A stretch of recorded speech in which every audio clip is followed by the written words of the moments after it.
সিটে হেলান দিয়ে শুয়ে আছি আর ভেঙে যাওয়া স্বপ্নগুলো নিয়ে ভাবছি। তখন একজন হঠাৎ বলে উঠল, মামা, ভাড়াটা দেন। তার কথাই আমার ঘোর কাটল। মানুষটি হলো বাসের হেল্পার, ভাড়া নিতে আসছে। তার কথাই মানিব্যাগটা বের করলাম। মামা, ভাড়া কত? 180 টাকা মামা। তার কথা শুনে মানিব্যাগটা খুলে টাকা খুঁজতে লাগলাম। অনেক কষ্টে 122 টাকা বের করলাম। হেল্পার মামা এখনো আমার কাছে দাঁড়িয়ে আছে, আমার ঘটনাগুলো দেখছে। আমি কি বলবো তাকে ভেবে পাচ্ছিলাম না। তখন হেল্পার মামা বলে উঠল, মামা, কোথায় যাবেন আপনি? ঢাকায় যাব মামা, আমার কাছে ঢাকা যাওয়ার ভাড়া নাই, সামনে নামাই দিয়েন। আরে মামা, নামবেন কেন? টাকা নাই তো কি হয়েছে? আমি আছি, আপনার টাকা দেয়া লাগবে না। তার কথা শুনে কি বলবো বুঝে উঠতে পারছি না। চোখে এমনি জল এসে গেছে। এই সাধারণ মামাই বুঝিয়ে দিল মনুষ্যত্ব টাকা দিয়ে কেনা যায় না। কত ধনী মানুষ দেখলাম, অনেক টাকা থাকা সত্ত্বেও বিপদের উপর জুলুম করে, কিন্তু মামাটা সত্যি আলাদা। কি হলো মামা, কথা বলছেন না কেন? তাকে কিছু না বলে জড়িয়ে ধরলাম। আপনি আমার অনেক উপকার করলেন মামা। জীবনে অনেক মানুষকে টাকা দিয়ে সাহায্য করেছি, কিন্তু আজ আমার কাছে টাকা নেই। অনেকের কাছে চাইছিলাম, ও কিন্তু সবাই শুধু অজুহাত দেয়। মানুষ এরকমই মামা, সুসময় অনেক বন্ধু পাওয়া যায়, কিন্তু দুঃসময়ে একজনকেও পাওয়া যায় না। ঠিক বলছেন মামা। আচ্ছা মামা, আপনি বসে থাকেন, আমার আবার অন্য ভাড়া তুলতে হবে। আর শুনেন, আজ ভাড়া নিলাম না বলে কিন্তু পরে দেখা হলে অবশ্যই নিব। মামা, আমার জন্য দোয়া করবেন। অবশ্যই মামা, জীবনে স্বপ্ন পূরণ করো মামা। মামার কথা শুনে মনটা কেমন জানি করে উঠল। এর আগেও একবার ঢাকা গিয়েছিলাম, তখন আমার মনে অনেক স্বপ্ন ছিল, বড় হয়ে ডাক্তার হব। কিন্তু স্বপ্নটা প্রকৃতির লীলা খেলায় ভেঙে গেছে। 4 বছর পর আবার ঢাকায় যাচ্ছি, তবে আজ আমার মনে কোনো স্বপ্ন নেই, শুধু আছে বেঁচে থাকার আপ্রাণ চেষ্টা। হয়তো আর ঢাকা কখনো আসতাম না, কিন্তু পরিবারের বিষয়টার জন্য আবার আসতে হলো।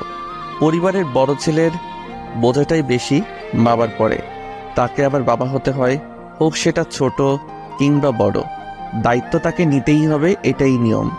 তাই আমার বেলায়ও বিপরীত কিছু হয়নি। যখন আমার মনে অনেক স্বপ্ন উড়ে বেড়াচ্ছিল, তখন হঠাৎ এক অজানা ঝড়ে স্বপ্নগুলো সব ভেঙে গেল।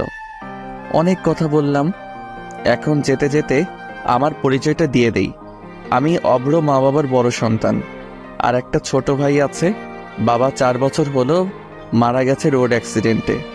এখন বাড়িতে মা আর ছোট ভাই থাকে, তাদের জন্যই আবার ঢাকা যেতে হচ্ছে। প্রায় 2 ঘন্টা পর বিকালের দিকে ঢাকায় পৌঁছে গেলাম। সবাই নেমে যাচ্ছিল, কারণ তাদের একটা গন্তব্যস্থল আছে।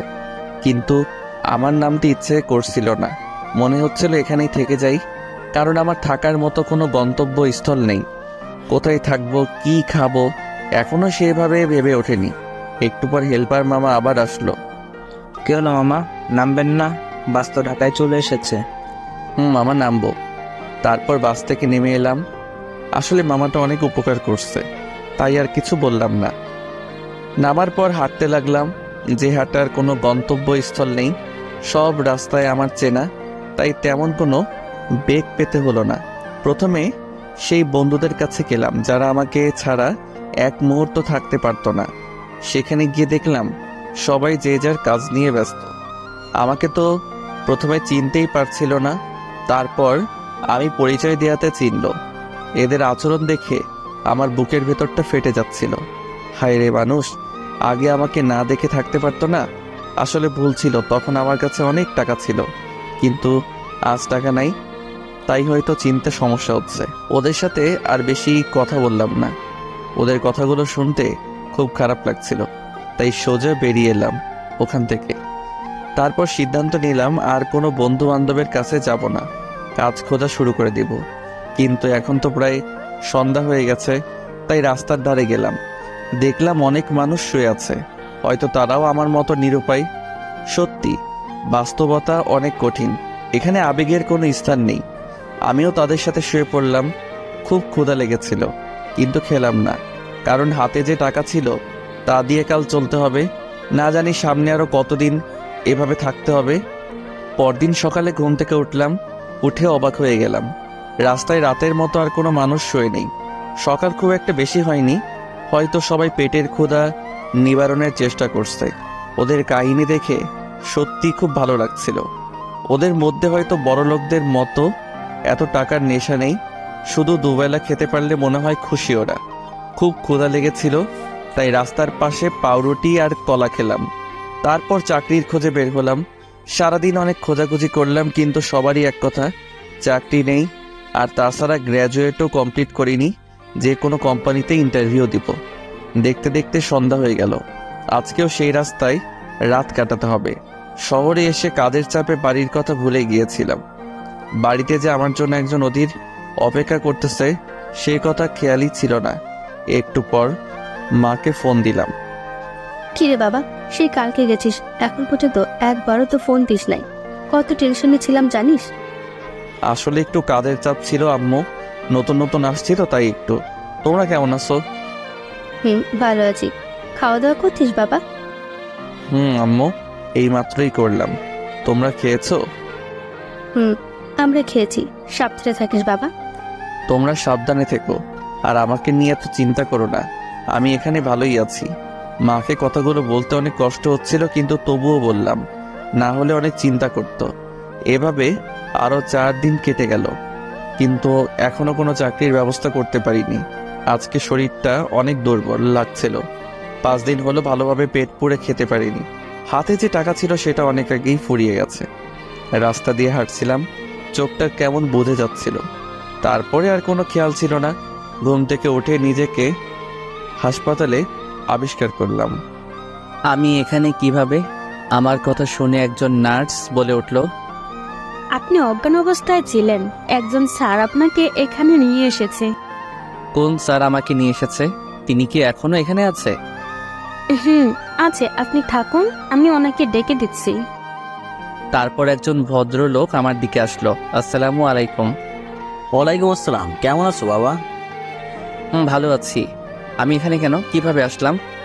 তুমি রাস্তায় অজ্ঞান হয়ে পড়ে গেছিলা, তখন আমি ওই রাস্তা দিয়ে গাড়ি নিয়ে যাচ্ছিলাম, তাই তোমাকে দেখে হাসপাতালে নিয়ে আসলাম। ও ধন্যবাদ আঙ্কেল, অনেক উপকার করলেন। আরে ধন্যবাদ দেওয়ার কি আছে, এটা তো মানুষের দায়িত্ব। মানুষ হয়ে যদি মানুষকে সাহায্য না করি তাহলে আর কিসের মানুষ। আঙ্কেলের কথা শুনে মনটা খুব ভালো হয়ে গেল। তাকে দেখে মনে হচ্ছে এখনো পৃথিবীতে ভালো মানুষ আছে। সবাই কি তাই বোঝে আঙ্কেল? আচ্ছা বাদ দাও, তোমার বাসা কোথায়? আঙ্কেলের কথা শুনে চুপ হয়ে গেলাম। কি বলবো, আমার কোনো থাকার জায়গা নেই। বলেই দেখি ওনাকে, দেখে তো বড়লোকই মনে হচ্ছে। যদি কোনো উপকার করতে পারে এসব ভাবতেছিলাম। হঠাৎ আঙ্কেল আবার বলল, কি হলো, চুপ হয়ে গেলে কেন? আর কি ভাবছো এত?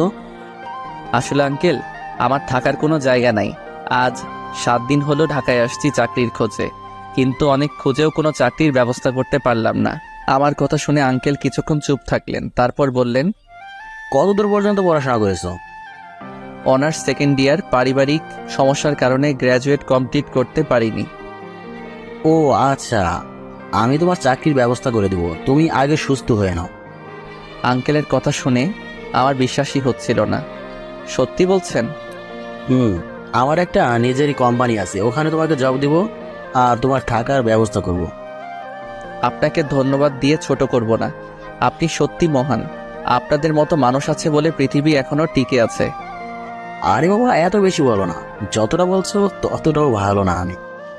আপনি সত্যি ভালো। কেউ ভালো না হলে একজন অচেনা মানুষের জন্য এত কিছু করে না। আচ্ছা বাদ দাও, তুমি কি প্রাইভেট পড়াতে পারো? পারি একটু একটু, কিন্তু কেন আঙ্কেল? আমার একটা ছোট্ট মেয়ে আছে, এবার 9-এ পড়ছে, ওকে তোমাকে পড়াতে হবে, পারবে তো পড়াতে? কেন পারবো না? আপনি আমার জন্য এত কিছু করলেন, আর আমি আপনার এই সামান্য আবদারটুকু রাখতে পারবো না? তোমার কথা শুনে ভালো লাগলো। আচ্ছা চলো, আমার বাড়িতে আজ থেকে আমার বাড়িতেই থাকবে। আসলে বাবা আমার কোনো ছেলে নেই, শুধু 2টা মেয়ে আছে। বড় মেয়ে পড়াশোনার জন্য কানাডা থাকে, আর পড়া প্রায় শেষের দিকেই। ও ভালো তো। তারপর আমি আর আঙ্কেল তাদের বাড়িতে গেলাম। বাড়িটা দেখে অবাক হয়ে গেলাম। এত বড় বাড়ি, মনে হচ্ছে রাজপ্রাসাদ। আঙ্কেলের সাথে ভিতরে গেলাম। কিছুক্ষণ পর আঙ্কেল কাকে যেন ডাকতে লাগলো। আমি তাকিয়ে বাড়িটা দেখছিলাম। বাড়িটা পুরো রাজপ্রাসাদের মতো। মনে মনে ভাবলাম আল্লাহ তাআলার খেলা বোঝা বড়ই কঠিন। কিছু মানুষের টাকার অভাব নেই, আর কিছু মানুষ ভালো মতো খাওয়ার টাকা পায় না। তারপর একজন মহিলা আসলো, বয়স্ক মনে হলো। কি হলো, এত ডাকছো কেন? কোথায় দেখো, এতক্ষণ ধরে ডাকতেছিলাম, কোনো খোঁজ খবর নাই। তারপর মহিলাটি আমার দিকে তাকালো। আমি একবার তাকিয়ে নিচের দিকে তাকিয়ে রইলাম। এটা কে? হঠাৎ কাকে ধরে নিয়ে আসছো? আরে বলো না, ওকে হাসপাতালে পেয়েছি। আজ গাড়ি নিয়ে অফিসে যাওয়ার সময় দেখলাম রাস্তায় অজ্ঞান হয়ে পড়ে আছে। তারপরে হাসপাতালে নিয়ে গেছিলাম। ছেলেটার সাথে কথা বলে ভালোই লাগলো, তাই বাড়িতে নিয়ে আসলাম। ওহ, ভালোই করেছো। আমাদেরও কোনো ছেলে নাই। তারপর আন্টি আমার উদ্দেশ্যে বলল, তা বাবা, তোমার নাম কি? আমার নাম অভ্র। খুব সুন্দর নাম। তোমার বাড়িতে কে কে আছে?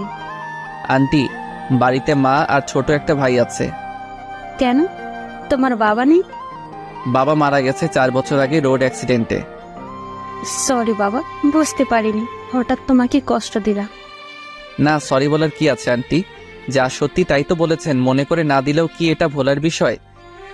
বাবা, ঠিক বলেছ। বাবা, সত্যি তুমি মহান। আরে তোমরা কি শুরু করেছো? ছেলেটা হাসপাতাল থেকে আসলো, আর তুমি তাকে আর তার বাবার কথা মনে করিয়ে দিচ্ছ।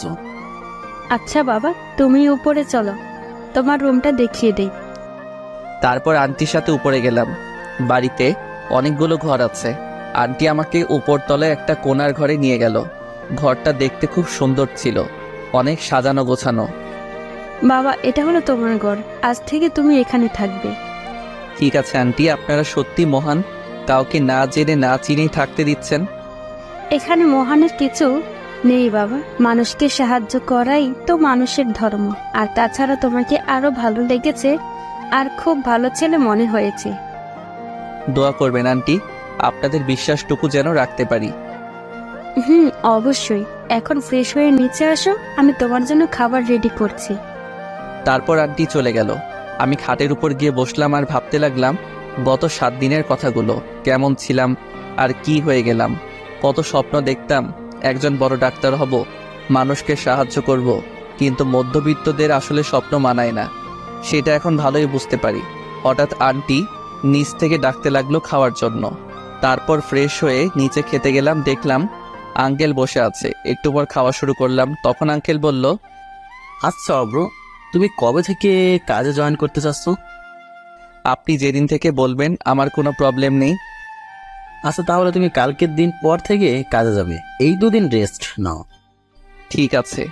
তারপর খাওয়া শেষ করে রুমে চলে আসলাম। অনেক ক্লান্ত লাগছিল, 7 দিন হলো ভালোভাবে ঘুমাতে পারিনি। হঠাৎ সেই রাস্তার মানুষগুলোর কথা মনে পড়ল। আমি তো 7 দিন হলো ঘুমাতে পারি না, আর তারা তো সারা জীবনই ঘুমাতে পারে না, এভাবে জীবনটা কাটিয়ে দেয়। সেদিন রাতে সিদ্ধান্ত নিলাম, জীবনে যদি বড় কিছু হতে পারি, এই রাস্তার মানুষগুলোর জন্য কিছু করব। এসব ভাবতে ভাবতে ঘুমিয়ে পড়েছিলাম।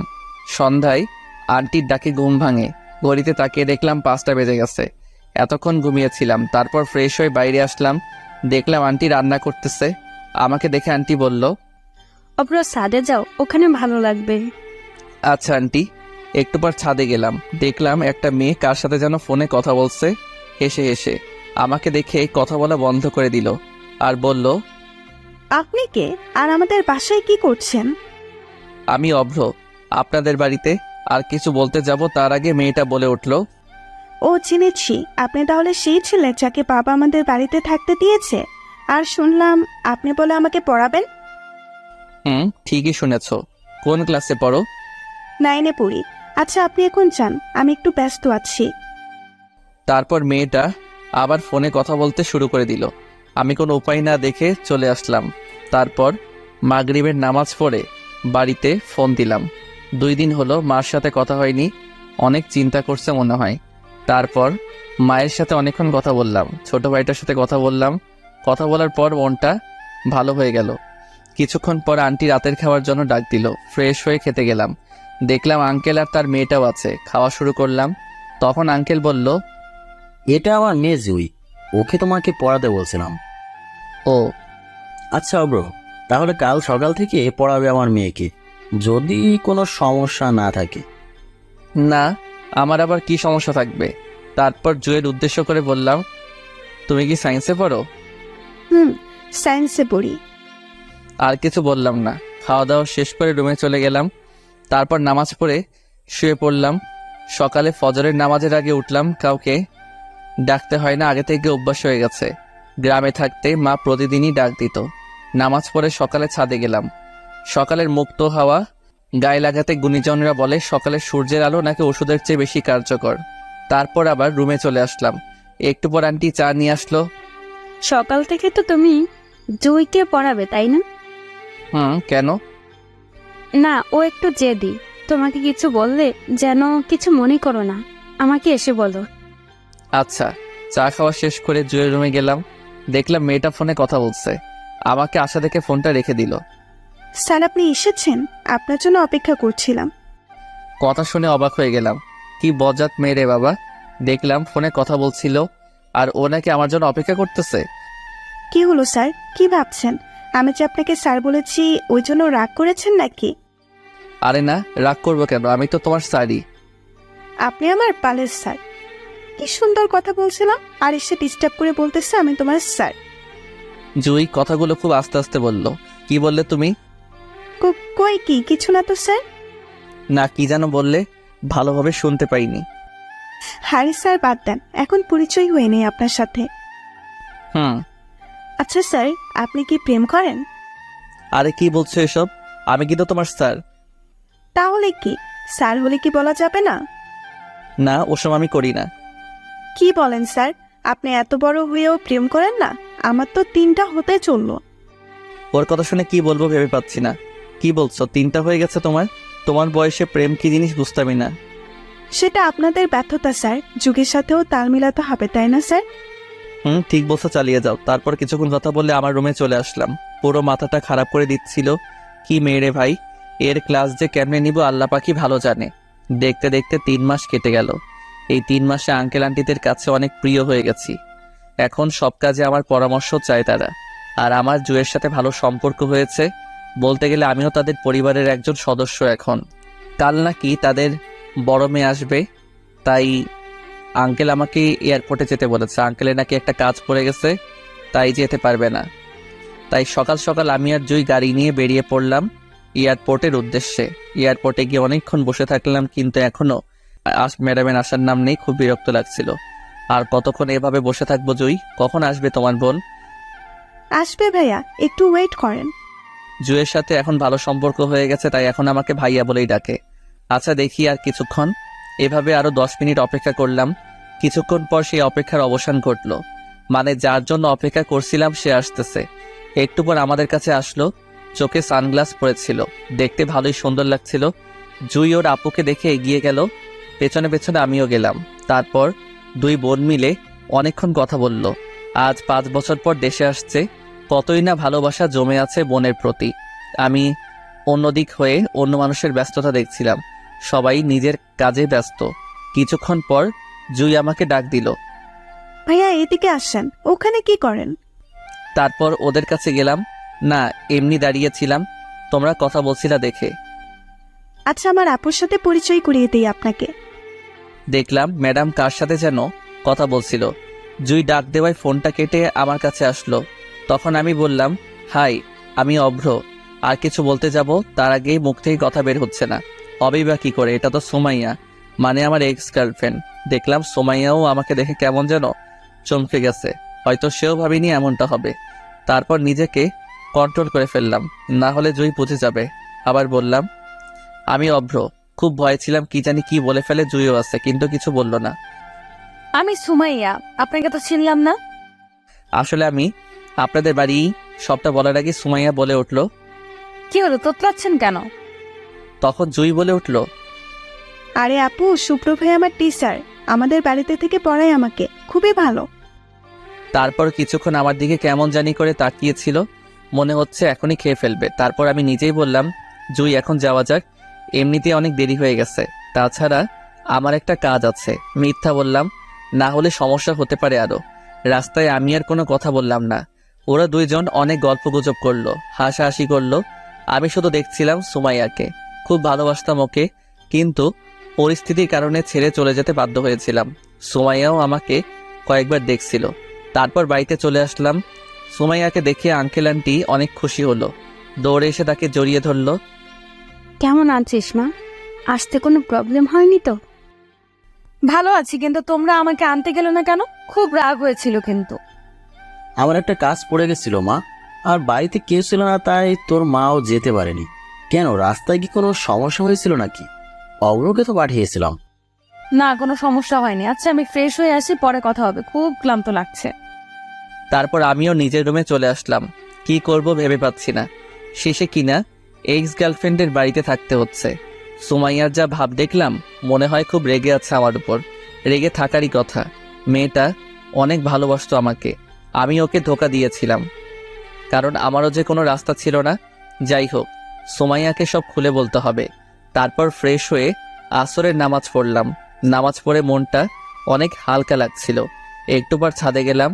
এখন প্রায় প্রতিদিনই যাই আমি আর জয়ী, কিন্তু আজ ছাদে গিয়ে দেখলাম সুমাইয়া দাঁড়িয়ে কার সাথে যেন কথা বলছে। আমাকে দেখে কথা বলা বন্ধ করে দিল। আমি তার দিকে এগিয়ে গেলাম। কেমন আছো সুমাইয়া? আমার কথা শুনে সুমাইয়া কিছু বলল না, নিচে চলে গেল। অনেকবার ডাকলাম কিন্তু কিছুই শুনলো না। খুব খারাপ লাগছে, তাই মন খারাপ করে দাঁড়িয়েছিলাম। কিছুক্ষণ পর জুই আসলো। কি ব্যাপার ভাইয়া, একা একা দাঁড়িয়ে আছেন যে? এমনিতেই দাঁড়িয়ে আছি, ভালো লাগছে না। কেন ভাইয়া, কি হয়েছে? প্রেমে টেমে পড়লেন নাকি আবার?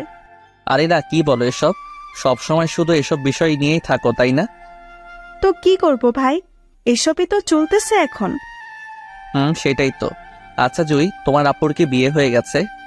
না, কি বলেন এসব? কেবল পড়াশোনা শেষ করলো। তবে আপু বিদেশে এমনি যায়নি, আমরা জোর করে পাঠিয়ে দিয়েছিলাম। কেন, কি হয়েছিল? আর বলেন না ভাই, আপু এক ছেলেকে খুব ভালোবাসতো, কিন্তু ছেলেটা খারাপ ছিল। আপুকে ধোঁকা দিয়ে চলে গেছিল। আপু তখন একবার ভেঙে পড়েছিল, তাই আপু বাধ্য হয়ে বিদেশ পাঠিয়ে দিয়েছিল, যাতে এসব ভুলে থাকতে পারে। ও, কি বলছো? ছেলেটাকে চেনো তুমি?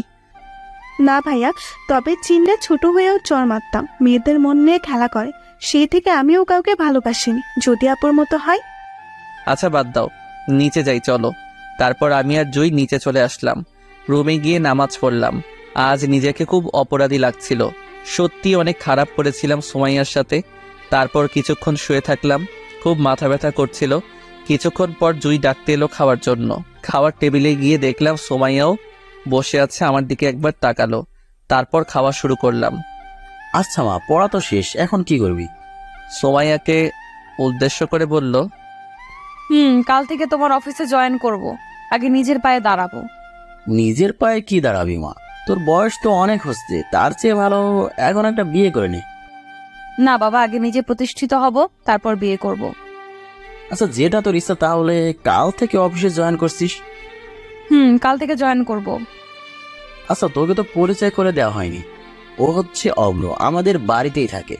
খুব ভালো ছেলে, অফিসের প্রায় সব কাজ ওই করে, এখন অনেক দায়িত্ববান। আমাকে দেখিয়ে আঙ্কেল কথাগুলো বলল। শুনেছি জুয়ের কাছে। আচ্ছা, কাল তাহলে তুই আর অব্র একসাথে অফিসে যাস, আমার একটু আগে যেতে হবে। ঠিক আছে আব্বু। তারপর খাওয়া শেষ করে রুমে আসলাম। কিভাবে সুমাইয়ার কাছে ক্ষমা চাওয়া যায় সেটাই ভাবতেছিলাম। হঠাৎ খেয়াল করলাম তার রুম তো আমার পাশেই। ওর রুমে গিয়ে ক্ষমা চেয়ে আসি, যেইভাবে সেই কাজ।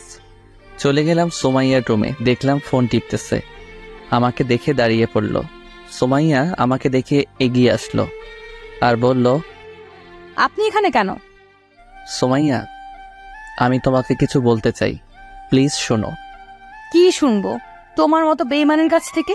কি ক্ষতি করেছিলাম আমি, যার জন্য এত কষ্ট দিলে? আমি ইচ্ছা করে এসব করিনি সুমাইয়া, তখন আমার কিছুই করার ছিল না। আমি এসব কিচ্ছু শুনতে চাই না আর। শোন, নেক্সট টাইম যেন আমার ঘরে তোমাকে আসতে না দেখি।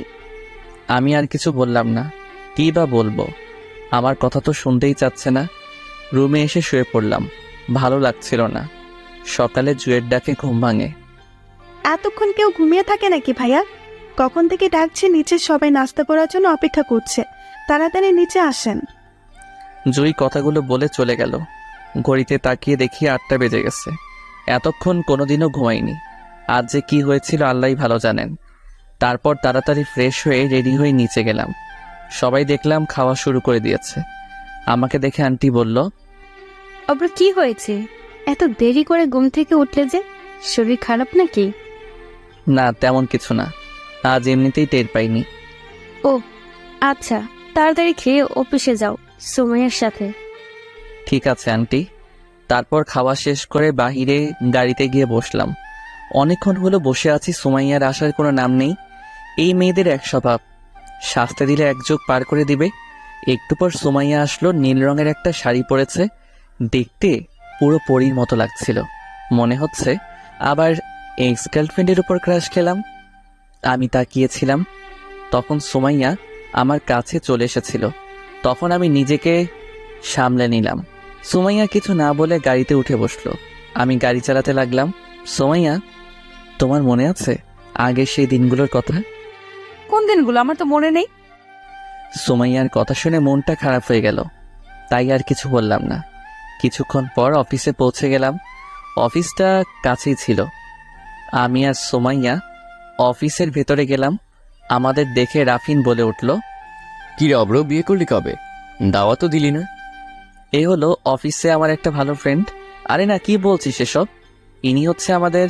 আর কিছু বলতে যাব তার আগে রাফিন আবার বলল, তোকে আর বলতে হবে না, ভাবিটা দেখতে কিন্তু সেই মামা, মানিয়েছে খুব। আমরা রাফিনের কথা শুনে সুমাইয়ার দিকে তাকালাম, দেখলাম রেগে লাল হয়ে যাচ্ছে। আরে শালা, কি বলছিস এসব? ইনি আমাদের বসের মেয়ে। কি? বুধু থাক, আমি গেলাম। কথাগুলো বলেই দিল দৌড়। আমি সুমাইয়াকে কিছু বলতে যাব, তার আগেই সুমাইয়া হনহন করে চলে গেল তার বাবার কেবিনের দিকে। আমি তো ভয় পেয়ে গেছিলাম, আঙ্কেলকে সব বলে দেয় নাকি, দিলে তো আমি শেষ।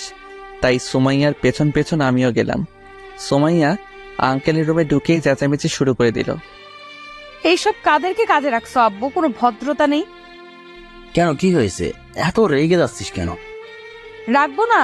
কাউকে না চিনেই যা তা বলতে শুরু করেছে। কে কি বলছে অভ্র? হঠাৎ এভাবে রেগে গেল কেন সুমাইয়া? একটা ভুল বোঝাবুঝি হয়েছে আঙ্কেল। রাফিন ম্যাডামকে না চিনেই অন্য কিছু বলে ফেলছে। অন্য কিছু মানে? আমি কি আপনার বউ হই নাকি? আরে ম্যাডাম, রাগ করছেন কেন? ও তো জানে না, জানলে কি এরকম করতো নাকি? ঠিকই তো বলছো অভ্র, ও জানতো না বলে এরকম করেছে। তুই রাগিস না মা। আচ্ছা, এবারের মতো মাফ করে দিলাম, নেক্সট টাইম হলে কিন্তু মাফ দেবো না। আমার দিকে তাকিয়ে কথাগুলো বলছিল সুমাইয়া। মনে হচ্ছে কাজটা আমি করছি। আচ্ছা, এখন এসব বাদ দে, চল তোকে সবার সাথে পরিচয় করিয়ে দিই। তারপর আঙ্কেল অফিসের সবাইকে ডেকে সুমাইয়ার সাথে পরিচয় করে দিল। কাল থেকে নাকি সুমাইয়াই বসের চেয়ারে বসবে, আঙ্কেল আর আসবে না। আমার তো আঙ্কেলের কথা শুনে ভয়টা আরো বেড়ে গেল। কি যে হবে অফিসে আল্লাহই ভালো জানে। সুমাইয়াকে ভুলটা ভাঙাতেই হবে, না হলে আমাকে শেষ করে ফেলবে। এইসব বলে আঙ্কেল চলে গেল। তখন সুমাইয়া সবাইকে বলল, এতদিন আব্বু কি করেছে জানি না, তবে আমার নিয়মটা আলাদা। আমার কাছে নিয়মটাই বড় কিছু। কেউ যদি নিয়ম ভঙ্গ করে আমি কিন্তু তাকে ছেড়ে দেব না। তো সবাই বি কেয়ারফুল। সুমাইয়ার কথা শুনে সবার প্রায় গলা শুকিয়ে যাবার অবস্থা। আঙ্কেল এতটা কঠোর ছিলেন না, কিন্তু সুমাইয়া হঠাৎ এমন কঠোর হবে আমি এটা ভাবতে পারিনি। তখন সুমাইয়া আবার বলল, অব্র সাহেব, আপনি আগে অফিসের কি পদে ছিলেন জানি না, তবে আজ থেকে আপনি আমার পার্সোনাল সেক্রেটারি। সুমাইয়ার কথা শুনে সবাই আমার দিকে ফেল ফেল করে তাকিয়ে আছে। তাকিয়ে থাকারই কথা, কারণ এর আগে আমি অফিসের ম্যানেজার ছিলাম, কাজটা ভালোই পারছিলাম, তাই আঙ্কেল খুশি হয়ে দায়িত্বটা দিয়েছিল। ম্যাডাম, আমি তো এর আগে অফিসের ম্যানেজার ছিলাম। তাতে কি? তাছাড়া আপনার ম্যানেজার হওয়ার কোনো যোগ্যতা নেই, তাই আপনি যেটার যোগ্য সেই পদটাই দিলাম আপনাকে। এটা কেমন কথা ম্যাডাম? যোগ্যতা না থাকলে কি স্যার এমনি এমনি দিয়েছে? আমি তো আগেই বলেছি, এর আগে যা হয়েছে সব ভুলে যান। এখন আমি যা বলবো তাই হবে। আমি আর কিছু বললাম না। তারপর সুমাইয়া সবার সাথে আরো অনেক কথাই বলল এবং কথা শেষ করে, এখন সবাই যে যার মতো নিজের কাজে যান। অব্র সাহেব, আপনি এখন আমার সাথে আসেন, এক জায়গায় যেতে হবে। কোথায় ম্যাডাম? সেটা কি আপনাকে বলতে হবে নাকি? ভুলে যায় না, আমি আপনার বস। বালের বস তুমি। 5 বছর আগে আমার পথা ছাড়া উঠতে বসতে না, এখন আসছে বস হইতে। কি হলো, দাঁড়িয়ে আছেন কেন? আসেন আমার সাথে। বাহিরে গিয়ে দেখলাম সুমাইয়া ড্রাইভারের সাথে কি যেন কথা বলছিল। একটু পর ড্রাইভার চলে গেল, আমি কিছুই বুঝলাম না। কি ব্যাপার ম্যাডাম, ড্রাইভার চলে গেল কেন? আজ থেকে গাড়ি তুমি চালাবা, তাই ড্রাইভারকে চলে যেতে বললাম। কি, আমি কি ড্রাইভার নাকি যে গাড়ি চালাবো? আগে ছিলে না, কিন্তু এখন থেকে ড্রাইভারই তুমি। সো কথা না বলে গাড়ি চালাও। আমি আর কিছু বললাম না। সুমাইয়া এত খারাপ ব্যবহার করছে কেন কিছুই বুঝতেছি না। গাড়ি চালানো শুরু করলাম। আমার সাথে কি এইরকম করা ঠিক হচ্ছে? কিরকম স্যার? আমি তো কিছুই করিনি। সুমাইয়া প্লিজ এরকম করো না, বোঝার চেষ্টা করো। কি বুঝবো? হ্যাঁ, বুঝতে হবে এখন তোমাকে। আমাকে যে কষ্টগুলো দিয়েছিল এখন হারে হারে সব শোধ তুলবো। ঠিক আছে, আমি আর কিছু বলবো না, তোমার যেটা ইচ্ছা সেটাই করো। এই তো গুড বয়। কিছুক্ষণ পর সুমাইয়া একটা রেস্টুরেন্টের সামনে দাঁড়াতে বললো, এখানে কি করবে? সেটা তোমাকে বলতে আমি ইচ্ছুক নই। এখন চলো ভেতরে। আমি কেন যাব? আমি বলছি তাই যাবে, ভুলে যেও না আমি তোমার। পুরো কথা বলতে না দিয়ে আমি বললাম, আর বলতে হবে না, বুঝে গেছি, এখন চলেন। তারপর রেস্টুরেন্টের ভেতরে গেলাম। ভেতরে গিয়ে সুমাইয়া যা করলো সেটা দেখার জন্য আমি মোটেও প্রস্তুত ছিলাম না। আমার পায়ের নিচের মাটি সরে যেতে লাগছিল। দেখলাম সুমাইয়া এক বিদেশি ডলারে জড়াইয়া ধরছে। এটা দেখে খুব রাগ হচ্ছিল। আমি ভেবেছিলাম হয়তো সুমাইয়া এখন আমাকে ভালোবাসে, কিন্তু আমার ধারণা ভুল ছিল। সুমাইয়া আর ওই ছেলে কিছুক্ষণ কথা বললো, তারপর সুমাইয়া আমাকে ডাক দিল। ওদের কাছে গেলাম। অব্র, এ হচ্ছে পিটার। আমি যখন আমেরিকাতে থাকতাম তখন ওর সাথে পরিচয় হয়েছিল। ছেলেটা খুব ভালো। ও তা আমাকে কি করতে হবে? তেমন কিছুই না, ওই পিটারকে খুব ভালোবাসি। তুমি বাবা মাকে একটু বোঝাবে, পারবে না? কি আমি পারবো না ওসব।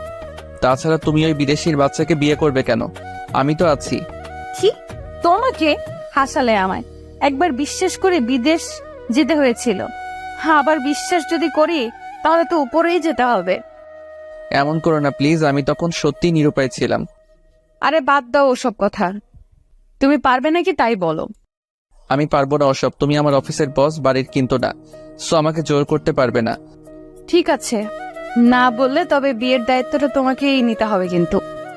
সেটা পরে দেখা যাবে, আগে বিয়েটা ঠিক হোক। আচ্ছা, তুমি পিটারের সাথে কিছুক্ষণ কথা বলো, আমি বাইরে থেকে আসছি। ঠিক আছে যাও, আমি দেখতেছি তোমার পিটার কেমন ছেলে। ওর সাথে যেন খারাপ ব্যবহার করো না। তারপর আমি পিটারের কাছে গেলাম। Hi Peter. Hello, how are you? তুমি কেমন আছো? ভালোর মাইরে বাপ, তুই বলে সুমাইয়াকে বিয়ে করবি? What are you talking now? I can not understand. আপনি এখন কি কথা বলছেন? আমি এটা বুঝতে পারিনি। ও আমি তো ভুলে গেছিলাম তুই আবার বাংলা পারিস না। তখন সুমাইয়া চলে আসলো। অব্র, কেমন লাগছে পিটারকে? হ্যাঁ, সেই ভালো। এসব আবইলারে কই পাও? কি বললা তুমি? তোমার যে ভালো আছে পিটার। আমার বিশ্বাসও ও তোমার মতো ধোকা দিয়ে চলে যাবে না। সুমাইয়ার কথা শুনে আমি আর কিছু বললাম না। কিছুক্ষণ পর আবার অফিসে চলে আসলাম। রাস্তায় আর কোনো কথা বললাম না। অফিসে গিয়ে কাজ করতেছিলাম, এমন সময় রাফিন আসলো। কি বন্ধু, কেমন কাজ হচ্ছে? নতুন ম্যাডাম বলে খুব কড়া। তুই কোথায় ছিলি কালকে? তোকে তো দেখলাম না। আমি বাড়ি চলে গিয়েছিলাম। ম্যাডামকে যে সব বলেছিলাম আমি তো মনে করেছিলাম চাকরিটা চলে যাবে। আরে না রে, সুমাইয়া এরকম না। কিরে মামা, তুই ম্যাডামকে চিনিস নাকি? রে চিনি, 8 বছর আগে থেকেই। কি বলছিস রে মামা? তারপর রাফিনকে পুরো ঘটনা খুলে বললাম। রাফিন শোনার পর বলল, খুব খারাপ হয়েছে রে মামা তোর সাথে। তোর তো কোনো দোষ নাই এখানে। সেটাই তো রে, কিন্তু সুমাইয়া তো সেটা বুঝতেছে না। ও ভুল বুঝেছে, তোকে আর ভুল বোঝাটাই স্বাভাবিক। এতে ম্যাডামেরও কোনো দোষ নেই। আরে কি বলছিস সেসব? আমারও দোষ নেই, সুমাইয়ারও দোষ নেই, তাহলে দোষটা কার? দোষ তোদের ভাগ্যের মামা। রে বন্ধু, আচ্ছা বাদ দে এসব। আচ্ছা কাজ কর, আমিও কাজ করি যে ম্যাডাম। তারপর কাজ করতে লাগলাম। 2-3 দিন হলো কাজ করতে পারছি না, অনেক কাজ জমা হয়ে গেছে। কিছুক্ষণ পর রফিক মামা এসে বলল, ম্যাডাম আপনারা ডাকে। কেন মামা, কি হয়েছে? জানি না আমি, আপনি গিয়ে দেখেন। তারপর সুমাইয়ার রুমে গেলাম। কি হয়েছে সুমাইয়া? আপনি মনে হয় ভুল করছেন। আপনি ভুলে যান না এটা অফিস আর আমি আপনার বস। ও ভুলে গেছিলাম ম্যাডাম, নেক্সট টাইম আর এরকম হবে না। আচ্ছা ঠিক আছে, যে কাজে আপনাকে ডাকছিলাম, সামনে আমাদের একটা বিশাল প্রজেক্ট আছে। প্রজেক্টটা সাইন করাতে পারলে অনেক টাকা লাভ হবে। বুঝলাম, আমাকে কি করতে হবে ম্যাডাম? আপনাকে বেশি কিছু করতে হবে না। আপনি শুধু সবাইকে বলে দেন এই 1 মাস যেন মনোযোগ দিয়ে কাজ করে, কাজে কোনো ফাঁকি যেন না দেয়। আর আপনিও একটু মন দিয়ে কাজ করুন। ঠিক আছে ম্যাডাম, সব বলে দিবনি। এখন আমি গেলাম। ঠিক আছে, জান, এত তারা কেন আপনার? আমি আর কিছু না বলে সোজা রুম থেকে বেরিয়ে এলাম। কথায় কথায় অপমান করছে, মেজাজটা পুরো খারাপ করে দিচ্ছে। টেবিলে গিয়ে চুপ করে বসে আছি, এমন সময় রাফিন আবার আসলো। কি রে দোস্ত, লাঞ্চ করবি না? না রে, করবো না, ভালো লাগছে না। কেন, কি হয়েছে? খুলে বল তো আমাকে। রাফিনকে সব খুলে বললাম আজকের ঘটনা। রাফিন শুনে তো অবাক হয়ে গেল। কি বলছিস রে এসব? ওই ধলারে আমাকে দেখাইয়া দিস, তারপর দেখাবো নি ভালোবাসা কোন দিক দিয়ে আসে। দেশের মানুষের ভাত পায় না, অন্য দেশের মানুষ এসে সিরিয়াল নেয়। আরে এত উত্তেজিত হোস না, কোনো উপায় জানা থাকলে বল। আমার মনে হয় সুমাইয়া এখনো তোকে ভালোবাসে, তোকে শাস্তি দেওয়ার জন্য এসব করছে। আমার বিশ্বাস হয় না ভালোবাসে এরকম করতে পারতো নাকি। সব সময় শুধু আমাকে অপমান করে। আচ্ছা, আমরা একটা গেম খেলি চল, তাহলে বোঝা যাবে সুমাইয়া তোকে ভালোবাসে কিনা। কি গেম খেলবি এই সময়? আমার মাথায় তো কিছুই আসছে না। তোর মাথায় না আসলেই কি অন্য কারো মাথায় আসবে না? তোর গেমের নামটা বলতো আগে। তাহলে শোন, আমাদের অফিসের মিমকে চিনিস না? চিনবো না কেন? ওকে কি বলা যায় নাকি? আমারে তো পাগল বানায় ফেলছিল, কিন্তু ওকে দিয়ে কি করবি? ওরে দিয়ে সবকিছু করবো মামা, তুই খালি দেখ আমি কি করি। এখন চল মিমের কাছে যাই। কেন মিমের কাছে গিয়ে কি করবি? আগে চল, গেলেই দেখতে পারবি। তারপর আমি আর রাফিন মিমের কাছে গেলাম। হাই, কেমন আছো মিম? আমি ভালো আছি, কিন্তু আমি স্বপ্ন দেখছি না তো? দিনের বেলায় কিসের স্বপ্ন দেখতেছো আবার? না মানে অব্র ভাই আজ আমার কাছে আসছে তো তাই। কেন আসতে পারে না নাকি অব্র তোমার কাছে? আমি তো সারা জীবনের জন্য চাই, কিন্তু অব্র ভাই তো শোনে না। রাফিন, আমার কিন্তু রাগ হচ্ছে, আমি গেলাম। আরে রাগিস না, দরকারটা তো তোরই। দরকার বলেই ওর এসব কথা সহ্য করতে হবে নাকি? আর একটু সহ্য কর না। ঠিক আছে, যা করবি তাড়াতাড়ি কর। তারপর রাফিন মিমকে আবার বলতে শুরু করলো, তোমাকে একটা কাজ করে দিতে হবে মিম। ও তাই বলি, তোমরা তো এমনি আসনি, যখন আমাকে দরকার পড়েছে তখনই আসছো। আর এভাবে বলো না, কাজটা করে দাও প্লিজ। শালা রাফিনের কাজকর্ম দেখে খুব রাগ হচ্ছিল। আমার মনে হচ্ছে ওইসব ওই করছে। আচ্ছা বলো আগে কি কাজ, তারপরে ভেবে দেখবো করা যায় কিনা। আরে সহজ কাজ, একটু অভিনয় করতে হবে। তাছাড়া আমরা যতদূর জানি তুমি অভিনয়টা ভালোই জানো। তারপর রাফিন মিমকে সবকিছু খুলে বলল। আমি যদি এই কাজ করি তাহলে আমার কি লাভ ভাইয়া? কিসের লাভ খুঁজতেছো তুমি? একজন বিপদে পড়লে আরেকজন তো সাহায্য করবে, তাই না? ওসব নীতি কথা আমার কাছে চলবে না। আমারে কি লাভ দিবেন তাই কন। আচ্ছা, কি লাভ চাও তুমি বলো। আমার সাথে এক জায়গায় ঘুরতে যেতে হবে, সারাদিন আমার সাথে থাকতে হবে, আর একটা গুরুত্বপূর্ণ কাজ করে দিতে হবে। কি পারবেন তো? যদি পারেন তাহলে আমি আপনার শর্তে রাজি। কি সারাদিন ঘুরতে হবে মানে? অন্য কোনো কথা বলো, এটা আমার পক্ষে পসিবল না। তাহলে আপনারা এখন আসতে পারেন, আমি আপনাদের কাজ করব না। এরকম কিন্তু ঠিক না মিম। আজ বিপদে পড়ছি বলে যা ইচ্ছে তাই চাইবে? কি চাইলাম এমন? সামান্য একটা দিনই তো চাইছি, সারা জীবন তো আর থাকতে চাই নাই। আচ্ছা ঠিক আছে, তোমার শর্তে আমি রাজি, কিন্তু অভিনয়টা একটু ভালোভাবে করবে, কিন্তু বিশেষ করে ম্যাডামের সামনে। সেটা আপনাকে বলতে হবে না ভাইয়া, আপনি খালি দেখে যান আমি কি করি। আচ্ছা ঠিক আছে, আমরা তাহলে আসি। কাল থেকে তোমার অভিনয়টা শুরু করবে, কেমন? ওকে ভাইয়া। তারপর আমি আর রাফিল চলে আসলাম নিজেদের কেবিনে। কিছুক্ষণ পর রফিক মামা আবার ডেকে গেল। সুমাইয়া নাকি আবার ডাকছে, মেজাজটা পুরো খারাপ করে দিচ্ছে। কিছুক্ষণ আগে আসলাম। ম্যাডাম আসতে পারি কি? আসেন তাড়াতাড়ি। সেই কখন না ডাকলাম, এত লেট হলো কেন? এখন তো লাঞ্চের টাইম, এখনকার হিসাবও দিতে হবে। আমি যখন বলেছি দিতে হবে, কি করলে এতক্ষণ? গার্লফ্রেন্ডের সাথে বসে গল্প করলাম। Any problem madam? কি তোমার গার্লফ্রেন্ড রয়েছে? কেন থাকবে না? আপনার যদি থাকতে পারে তাহলে আমারও তো থাকতেই পারে। তা ঠিক, কিন্তু অফিসে এসে এসব গার্লফ্রেন্ডের অজুহাত দেখাবেন না। আমি কই দেখলাম, আপনি তো জানতে চাইলেন। ও সরি। আমি এখন যেতে পারি ম্যাডাম? যান। আসার সময় দেখলাম সোমাইয়ার চোখ দুটো কেমন জানি লাল হয়ে গেছে। কিছুই বুঝলাম না, তাহলে কি রাফিনের কথাই সত্যি নাকি? সোমাইয়া এখন আমাকে ভালোবাসে? যদি ভালোবাসতো তাহলে সেদিন ওভাবে ওই ধলারে জড়িয়ে ধরলো কেন? এসব ভাবতে ভাবতে রাফিন আসলো। আরে কি ভাবছিস এত? এক্সের প্রেমে পড়ে গেলি নাকি আবার? আরে না, কি বলিস, এমনি বসে আছি। ও তাই বল, আমি তো ভাবছিলাম। তোর সবসময় খালি ফাইজলাম, এসব বাদ দিয়ে ভালো করে কাজ কর, না হলে কিন্তু বুঝতেই পারছিস। বুঝতে পারছি। শালা তোর জন্যই এত কিছু করলাম, আর এখন আমাকেই কথা শোনাচ্ছিস না? থাক তুই, আমি গেলাম। আরে রাগিস না, আমি তো ভালোর জন্যই বললাম। আচ্ছা কাজ কর, আমি গেলাম। তারপর রাফিন চলে গেল। বিকালে আর সুমাইয়া ডাকেনি আমায় ভাবতে পারছি না। সকালে কয়েকবার ডাকলো আর বিকালে কি এমন হলো? অফিস শেষ করে বাইরে গাড়িতে বসেছিলাম, কিছুক্ষণ পর সুমাইয়া আসলো, কোনো কথা বললো না। আমি গাড়ি চালাতে লাগলাম। কিছুক্ষণ পর আমি বললাম, কি হয়েছে, মন খারাপ নাকি? না, মন খারাপ হবে কেন, এমনি ভালো লাগছে না। তাই বল, আমি তো ভাবছিলাম ওই চিটার নাকি পিটার তোমাকে ধোকা দিল নাকি, সেই জন্য মন খারাপ। অপ্র সবসময় মজা করবেন, আর পিটার ধোকা দিবে কেন? ও আমাকে খুব ভালোবাসে। আমার মিমের চেয়ে বেশি না, আমাকে ছাড়া তো থাকতেই পারে না, খুব ভালোবাসে আমাকে। তাই নাকি? তোমরা ছেলেরাই সব একরকম, শুধু মেয়েদের মন নিয়ে খেলা করো, একটা গেলেই আরেকটা খোঁজো। কে বলেছে তোমার তাতে ভালো? তুমিও তো নতুন খুঁজে নিছো, এখন আমাকে দোষ দিচ্ছ। না, আসলে তোমার কপালে আমি নাই। ভালোই হয়েছে, তোমার মতো প্রতারকের হাত থেকে তো বেঁচেছি। কথায় কথায় সেই পুরনো দিনগুলোর কথা তুলো কেন? তোমাকে তো বললামই তখন কোনো উপায় ছিল না। কি এমন হয়েছিল তোমার? একবার তো ফোন করে বলতে পারতে, তাহলে হয়তো এমন দিন দেখতে হতো না। সেরকম সুযোগ ছিল না। তোমার কি মনে হয় আমি তোমাকে ভালোবাসতাম না?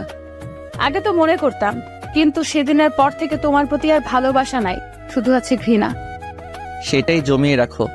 মেয়ে হয়ে জন্মেছে তো তাই বুঝতে পারো না বাস্তবতা কত কঠিন। সব সময় টাকার মধ্যে থাকো। আমার জায়গায় তুমি থাকলে এমনটাই করতে তুমিও। সেটা আমি জানি, এসব কথা আর বলো না আমার সামনে, শুনতে ভালো লাগে না। আমি আর কিছু বললাম না। কিছুক্ষণ পর বাড়িতে চলে আসলাম। বাড়ির কথা খুব মনে পড়ছিল। 2 দিন হলো মায়ের সাথে কথা হয় না। আমি ইচ্ছা করেই বলি না কথা, বললে আরো বেশি খারাপ লাগে। মাকে ফোন দিলাম। কেমন আছো আম্মু? ভালো বাবা, তুই কেমন আছোস? আমিও ভালো আছি। বাপ্পি কেমন আছে? বাপ্পি, ও ভালো আছে। বাবা, একটা কথা বলতাম। বলো, এভাবে বলছো কেন? কিছু টাকা লাগতো, কয়দিন হলো বাপ্পির শরীরটা ভালো না, তাই একটু ডাক্তারের কাছে যেতে চাচ্ছিলাম। টাকা লাগবে, ভালো কথা আগে বলবে না? এসব কথা কেউ গোপনে রাখে নাকি? বলিনি, তোর মা শেষের দিকে টাকা আছে কিনা। অত কিছু তোমাকে ভাবতে হবে না, যখন টাকা লাগবে তখনই বলবে। আচ্ছা, কত টাকা লাগবে? 2000 টাকা দিলেই হবে। ঠিক আছে, কাল সকালে পাঠিয়ে দিব। ভালো থেকো আম্মু, রাখি। তুইও ভালো থাকিস। তারপর মানিব্যাগটা বের করলাম, দেখলাম 700 টাকার মতো আছে। বাকি টাকা কই পাবো? এসব ভাবতে ভাবতে রাফিনকে ফোন দিলাম। ওর কাছেও নাকি টাকা নাই। মাস শেষের দিকে কি যে করি কিছুই মাথায় আসছে না। তাছাড়া এখন বেতন চাইলেও তো মনে হয় দিবে না। স্যার থাকলে তা ভাবা যেত। তারপরে সুমাইয়াকে বুঝিয়ে বলবো, দেখি কি বলে। তারপর ফ্রেশ হয়ে জুইকে পড়াতে গেলাম। তার রুমে গেলাম। জুই আর সুমাইয়া হাসাহাসি করছে অনেক, কি যেন একটা নিয়ে। আমাকে দেখে হাসি থামিয়ে দিল। তখন সুমাইয়া বলল, এখানে কি? আমি কিছু বললাম না। তার আগে জুই বলল, আপু, অপ্র ভাইয়া আমাকে পড়ায়, তাই আসছে। তাই নাকি? আচ্ছা দেখি তাহলে তোর স্যার কেমন পড়াশোনা পারে। সুমাইয়ার কথা শুনে খুব রাগ হলো। এই যে ম্যাডাম, আমি কি পারি না পারি সেটা আপনার দেখতে হবে না। জুয়ের যদি ভালো না লাগে তাহলে আর পড়াতে আসবো না। আপনি বিদেশে পড়ছেন, হয়তো অনেক কিছু জানেন, কিন্তু আমি অত কিছু জানি না। আরে স্যার রাগেন কেন? আমি তো মজা করে বলছি, আপনি দেখছি মজা বোঝেন না। জুই, তোমার বোনকে যেতে বলো, পড়া দেরি হয়ে যাচ্ছে। জয়কে বলতে হবে না, আমি চলে যাচ্ছি। কথাগুলো বলতে বলতে চলে গেল। জুইকে কিছুক্ষণ পড়ালাম, তারপর আবার রুমে চলে গেলাম। যাওয়ার সময় দেখলাম সুমাইয়া ফোনে কি যেন করছে। একটু পর আন্টি খাওয়ার জন্য ডাকলো। সবাই আসলো, কিন্তু সুমাইয়া কেন জানি আসলো না। আন্টি অনেক ডাকলো, কিন্তু তবুও আসলো না। হয়তো তখন আমার কথায় রাগ করেছে, অনেক বেশি বলে ফেলেছিলাম। রুমে গিয়ে ক্ষমা চেয়ে নেব। খাওয়া শেষ করে ছাদে গেলাম। মনটা কেমন জানি ভারী ভারী লাগছিল। একা একাই দাঁড়িয়েছিলাম। কিছুক্ষণ পর সুমাইয়া আসলো। এই সময় তুমি এখানে, কি ব্যাপার? মানে কোন সময়? ছাদে আসতে আবার সময় লাগে নাকি? সেটাই তো। খেতে গেলে না কেন? সেটা কি তোমাকে বলতে হবে? তুমি আমার কে? এখন হয়তো কেউ না, আগে তো ছিলাম নাকি? সে আগের অধিকারে না হয় বলতেছি। আগের অধিকার?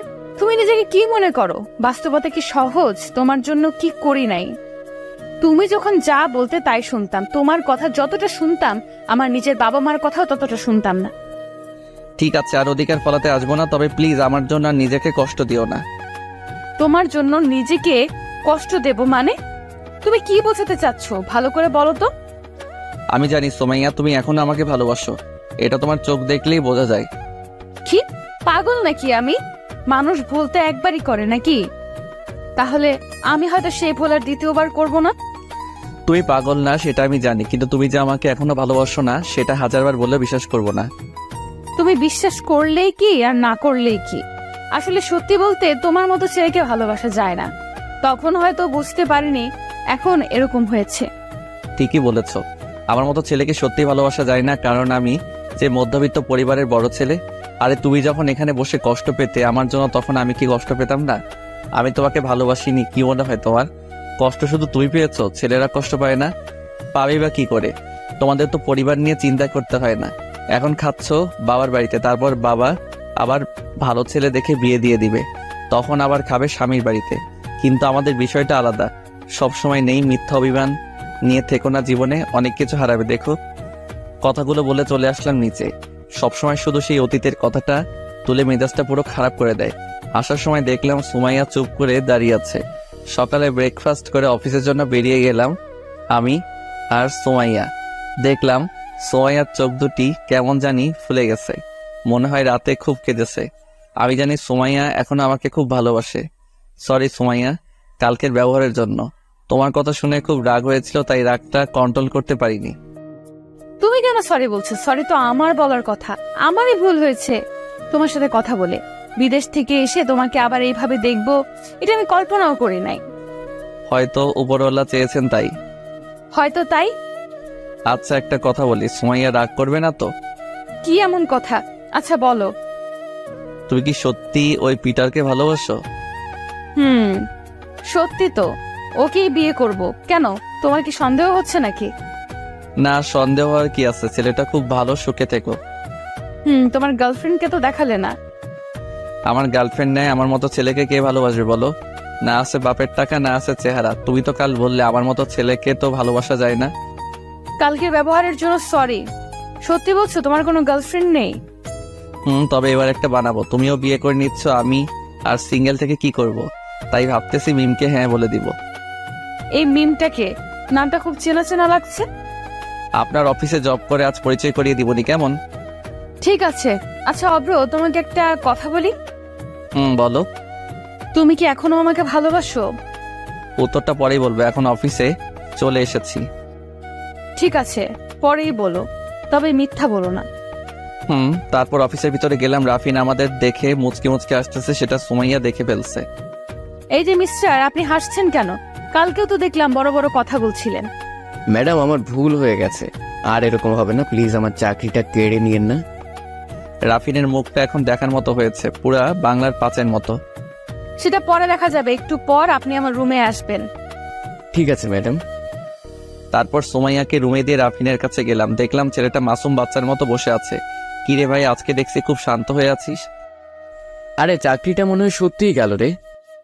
আরে অত চিন্তা করিস না, সুমাইয়া অত খারাপ না, একটু বকাঝকা করতে পারে কিন্তু চাকরি নিবে না।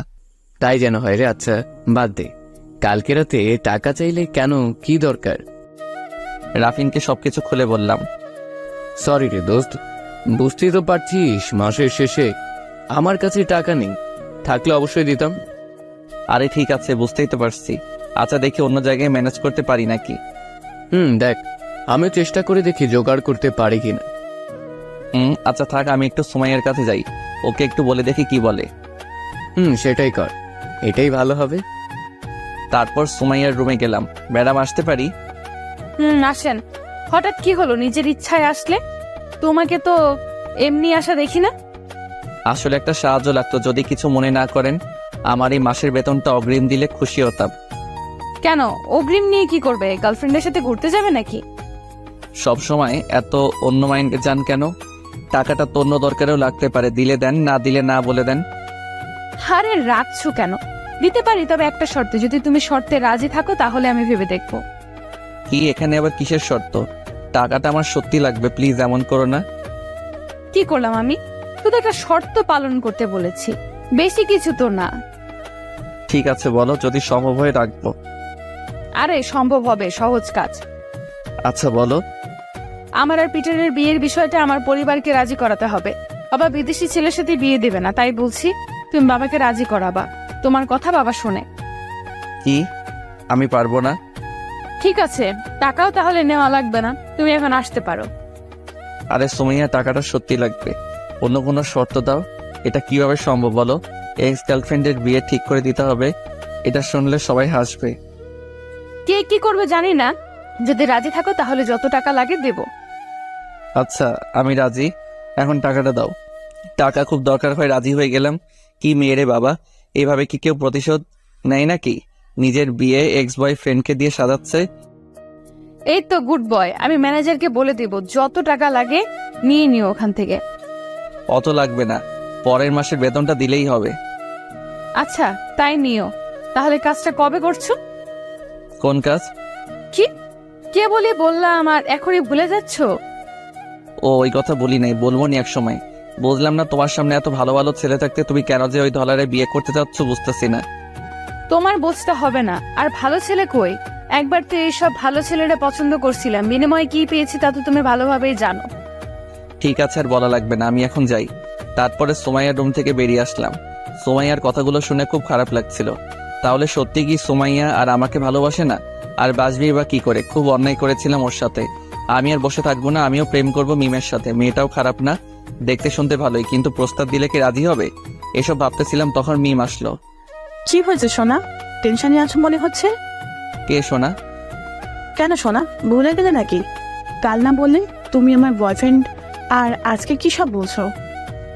বয়ফ্রেন্ড বলতে বলেছি তোমাকে, কি সোনা বলতে বলেছে নাকি? তামার উপাও তো ডাকতে পারতে। আরে তুমি তো কিছুই বোঝো না। সোনা বাবু না বললে কি কেউ বিশ্বাস করবে তোমার আর আমার মধ্যে রিলেশন আছে? তাছাড়া ম্যাডামকে তো বিশ্বাস করাতে হবে নাকি? কিন্তু তুমি এসব জানলে কিভাবে? আগে কয়টা করছো সত্যি করে বলো। আরে কি বলো এসব? এগুলো তো সিনেমাতে দেখেছি। এর আগে একজনকে ভালোবেসেছিলাম, আর এখনো বাসি, কিন্তু সাহস করে বলতে পারছি না। তাই নাকি? তাকে, সেই ছেলেটা আমাকে কি বলা যাবে? না, বলা যাবে না, পরে বলবো তোমাকে। আচ্ছা এসব বাদ দাও, কি করছো এখন? আমি তো বসে আছি, কিন্তু মিম, তুমি হঠাৎ আমাকে তুমি তুমি করে বলছো কেন? আগে তো আপনি করে বলতে। ওটাও সিনেমাতে দেখেছি, তুমি তুমি করলে নাকি প্রেমটা জমে যায়। সবকিছু দেখছি সিনেমাতেই, দেখছো, বাস্তবে কিছুই দেখোনি। দেখছি, অনেক কিছুই দেখছি। তোমার নাকি টাকা লাগবে, কোনো সমস্যা হয়েছিল নাকি? ম্যানেজ হয়ে গেছে, কিন্তু আমার টাকা লাগবে সেটা তুমি কিভাবে জানলা? তোমাকে তো বলিনি। রাফিন ভাইয়া বলেছে তোমার ভাইয়ের নাকি শরীর অসুস্থ। আমাকে বলতে পারতে, আমার কাছে তো টাকা ছিল। না, তোমাকে বলে টেনশন দিতে চাইনি, তাছাড়া এমনি ম্যানেজ হয়ে গেছে। টেনশন মানে? তার মানে তুমি আমাকে বন্ধু ভাবো না? রাখছো কেন? বন্ধু ভাবি। আচ্ছা, এরপরে কোনো কিছু লাগলে তোমাকে বলবো। আচ্ছা ঠিক আছে, এখন তাহলে কাজ করো। আমি তোমাকে তুমি করে বলার কিছু মনে করছো না তো? না, কি মনে করব? তুমি করেই বলো। ঠিক আছে, ধন্যবাদ। লাঞ্চ কিন্তু একসাথে খাবো, রেডি থেকো। আচ্ছা, মুচকি এসে বললাম। মেয়েটা সত্যি অবাক করার মতো। এই কয়েক মিনিটে একটা ভালো লাগা কাজ করছে, সহজ সরল একটা মেয়ে। তারপর কাজ করতে লাগলাম। এর মধ্যে একবার সুমাইয়া ডেকেছিল। এই সুমাইয়ের বিষয়টা বুঝি না, এমনি এমনি ডাকে কোন কাজ ছাড়াই। লাঞ্চের সময় মিম জোর করে ক্যান্টিনে নিয়ে গেল, গিয়ে দেখলাম সুমাইয়াও আছে সেখানে। আমরা গিয়ে সুমাইয়ের কাছেই বসলাম। সুমাইয়া আমাদের দেখে কিছুক্ষণ অবাক হয়ে তাকিয়ে থাকলো। কি হলো ম্যাডাম, তাকিয়ে আছেন কেন? না কিছু না, এটাই তোমার গার্লফ্রেন্ড মিম। ঠিক ধরছেন। পছন্দ হয়নি আপনার? খুব সুন্দরভাবে সংসার করো। আচ্ছা তোমরা থাকো, আমি গেলাম, আমার একটা জরুরি কল পড়ে গেছে। কিছুই বুঝলাম না। একটু আগে হাসি খুশি ছিল, হঠাৎ কি হলো? দেখলাম নিমিষে মনটা খারাপ হয়ে গেল। তখন মিম বলে উঠলো, আমি শিওর সুমাইয়া এখনো তোমাকে ভালোবাসে। ভালো না বাসলে কখনোই এভাবে উঠে যেত না। আরে বাদ দাও, এমনি হয়তো উঠে গেছে। ও আর আমাকে ভালোবাসে না। ভালোবাসলে ওর বিয়ের দায়িত্ব আমাকে দিত না? কি? ওর বিয়ে মানে? আর দায়িত্বই বা কিসের, বুঝলাম না। তারপর মিমকে সবকিছু খুলে বললাম। কি বলছো এটা? কি বলছো? এটা তো পুরা হাস্যকর কাহিনী। আমার মতে ঠিকই করছে, ভালোবেসে ছেড়ে দাও। রাগ হচ্ছে কিন্তু। তোমাকে আনলাম সমস্যা সমাধানের জন্য, আর তুমি উল্টো সুমাইয়ার পক্ষ নিচ্ছ। আচ্ছা বাবা, সরি, ভুল হয়ে গেছে। আমি কিন্তু একটা জিনিস বুঝতেছি না, সুমাইয়া কি তাহলে তোমাকে ভালোবাসে না, নাকি প্রতিশোধ নেওয়ার জন্য এমন করছে? কি জানি, আমিও তো সেটা বুঝতেছি না। সেই জন্যই তো তোমাকে বলতেছি। আচ্ছা দেখা যাক সামনে। ও যদি তোমাকে সত্যিই এখনো ভালোবাসে, তাহলে আমার সাথে দেখলেই সহ্য করতে পারবে না। কারণ কোনো মেয়েই স্বামী আর বয়ফ্রেন্ডের ভাগ অন্য কাউকে দিতে চায় না। লাঞ্চ শেষ করে কাজ করতে লাগলাম, কিন্তু অবাক করার বিষয়, সন্ধ্যা পর্যন্ত একবারও সুমাইয়া ডাকেনি আমায়। বিষয়টা আমিও বুঝলাম না। সন্ধ্যার পরে অফিস ছুটি হয়ে গেল, সবাই সবার মতো চলে গেল। যাওয়ার সময় মিম কিছুক্ষণ কথা বলল। অনেকক্ষণ গাড়ির কাছে দাঁড়িয়েছিলাম, কিন্তু সুমাইয়ার আসার কোনো নাম নেই। কি হয়েছে আল্লাহ ভালো জানে। এই মেয়েদের বিষয়টা বুঝি না, কখন রাগে কখন আসে বোঝা মুশকিল। কিছুক্ষণ পর অপেক্ষার অবসান ঘটিয়ে সুমাইয়া আসলো। কি ব্যাপার, এত দেরি হলো কেন? কোনো কিছু না বলে গাড়িতে উঠলো, আমিও আর কিছু না বলে গাড়ি চালাতে শুরু করলাম। একটু পর আমি বলতে শুরু করলাম, কিছু কি হয়েছে? এইভাবে মন খারাপ করে আছো কেন? আমাকে বলতে পারো, সম্ভব হলে সমাধান করার চেষ্টা করব। না, কিছু হয়নি। আচ্ছা অব্র, তোমাকে একটা কথা বলি। বলো। কিছুক্ষণ চুপ থাকার পর বলল, আচ্ছা থাক, অন্য একদিন বলবো। তখন টাকা কিসের জন্য চাইলে? কথা ঘুরাচ্ছ কেন? যা বলো সরাসরি বলো, পরে কিন্তু সময় পাবে না। আমার কথা শুনে সুমাইয়া কিছুক্ষণ অবাক হয়ে আমার দিকে তাকিয়েছিল। তার চোখটা দেখে মনে হচ্ছে আমাকে কিছু যেন বলতে চাচ্ছে, কিন্তু কিসের ভয়ে যেন বলছে না। বললাম তো পরে বলবো, বাদ দাও। আমি যে প্রশ্নটা করলাম সেটার উত্তর দাও। ঠিক আছে, তোমার ইচ্ছা। টাকাটা বাড়িতে দেয়া লাগবে। ছোট ভাইয়ের নাকি শরীর খারাপ, তাই হাসপাতালে নিবে। মাসের শেষ, আমার কাছে টাকা ছিল না, তাই অগ্রিম বেতন চাইলাম। কি বলছো?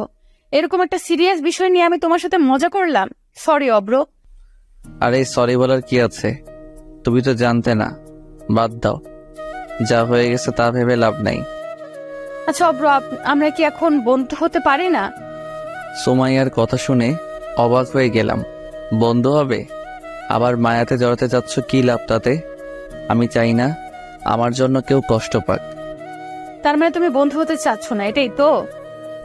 আরে তেমন কিছু না। তোমার কি সত্যি আমাকে কিছুই বলার নাই সুমাইয়া? ভেবে বলো কিন্তু। আমার কথা শুনে সুমাইয়া আমার দিকে অনেকক্ষণ তাকিয়েছিল।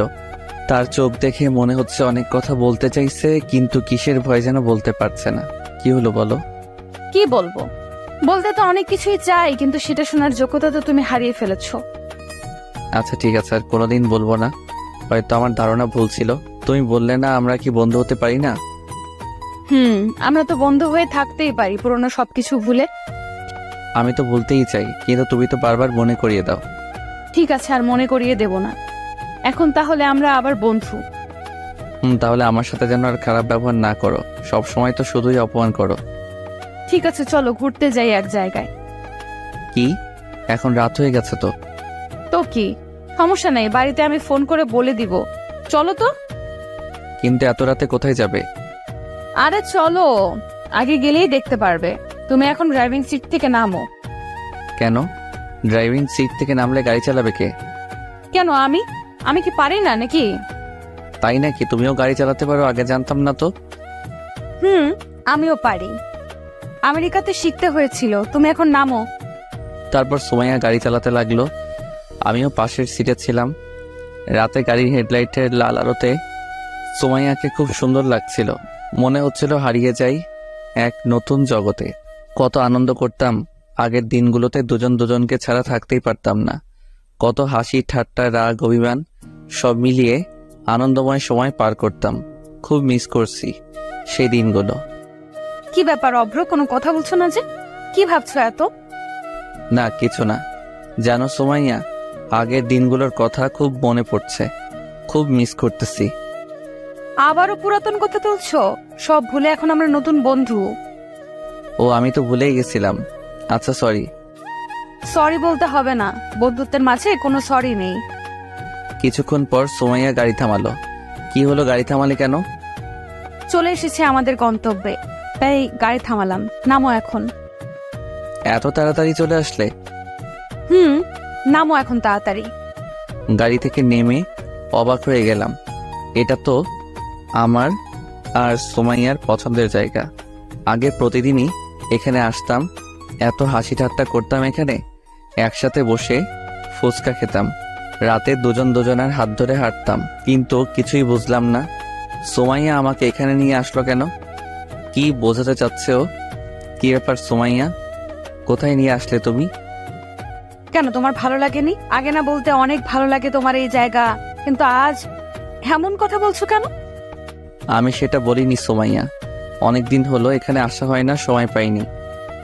ও, তবে আমি প্রতিদিন এখানে আসতাম। যখন বিদেশে গেছিলাম খুব মিস করতাম এই জায়গাগুলো, জায়গার মানুষগুলোকে। বিদেশ থেকে আসার পরেও প্রতিদিন আসতাম, তবে আগের মতো আর ভালো লাগে না এখানে আসতে। কেন ভালো লাগবে না কেন? এমনি, বাদ দাও, চলো একটু ঘুরে আসি। চলো। তারপর দুজন হাঁটতে লাগলাম সেই মায়া জড়ানো রাস্তা দিয়ে। সত্যি বলতে অনেক ভালো লাগছিল। আমি কখনো ভাবিনি এমন দিন আবার আসবে আমার জীবনে। অব্র, একটা কথা বলি। বলো।